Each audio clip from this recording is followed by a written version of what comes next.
and welcome back to the final lesson from the history of the web. I wanted to finish things off with this diagram that we've seen before in previous lessons with a few minor differences. And that is, I wanted to show you how web applications were built in the early 2000s.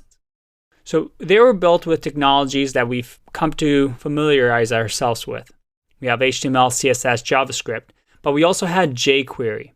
And jQuery was a library that allowed JavaScript to be written in a simple, clean way that allowed us not to worry too much about working in one browser, then the other. It created this environment for JavaScript to flourish.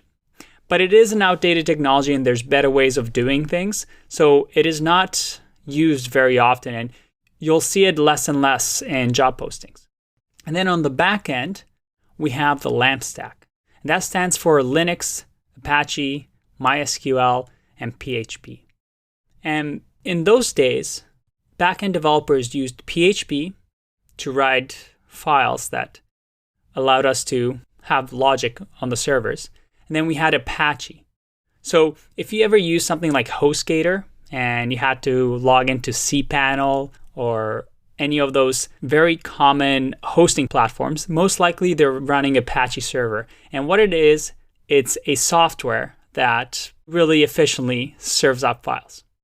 And PHP is a language that it's still being used today, and Facebook actually uses it, but that's because their website was built in the early 2000s.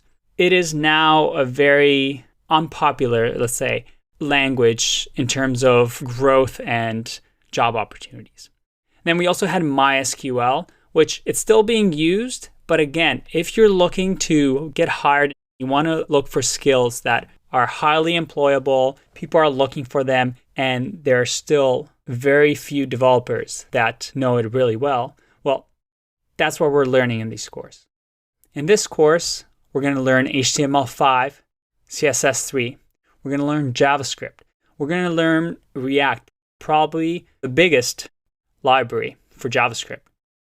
And we're going to learn about node servers, Node.js, Express.js. We're going to learn about PostgreSQL and also MongoDB. So we're learning all these things in order for us to build clean, fast, and bug-free web applications so that we can stand on shoulders of giants and create wonderful applications that we're proud of. So get excited.